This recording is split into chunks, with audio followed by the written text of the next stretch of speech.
央行公布了去年净买汇391亿美元，也占了 GDP 的比重达到了5.84%，也代表着美国的汇率操纵3项的标准，其实台湾已经全数达标。央行的总裁杨金龙今天终究松口了，坦承台湾有可能会被列为汇率操纵国，但他认为不会有立即的影响。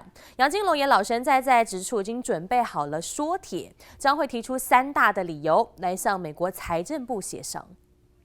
今年台湾会被美国列为外汇操纵国吗？预计是4月中会出来。是哦。那如果说根据它这3个标准来看的话呢，那么有可能。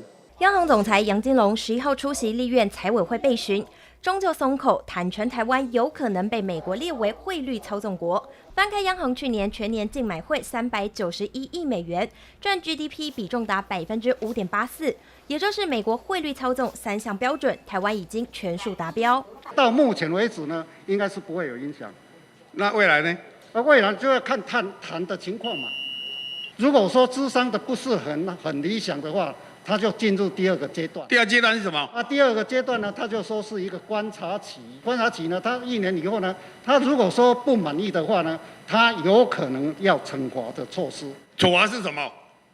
惩罚的措施，他可能就会对你的那个产品啊，你的出口的产品啊，加关税啦之类的啊。台湾被列入汇率操纵国的风险急速升高，但杨金龙还是认为不会有立即的影响。强调对美国出超多是因为美国对台湾的产品需求旺盛，而不是汇率因素。这一项是可以跟美国解释的重要理由。央行也已经准备好说帖，将提出3大理由向美国财政部协商。杨金龙老神在，反倒质疑疫情影响全球金融市场，美国的标准已经不合时宜。我个人认为呢，美国的这3项的一个指标呢，是不符合这一段时间的一个的运用。针对近年美国10年期公债殖利率强弹，市场对通膨的预期快速升温。蓝营立委质疑通膨率升高，加快央行调整利率。大约通膨多少，我们会升息，央行就不会接受。我们可能会接受，那可能会升息，对不对？可能对。可能市场乐观情绪与数据支持下，央行下周的理监事会也将上修今年经济成长率预测。但央行也示警，全球经济仍面临疫苗的变数、疫情冲击经济金融进一步恶化等4大风险。央行持续密切关注变化，审慎因应。记者叶玉玲、谢龙正台北采访报道。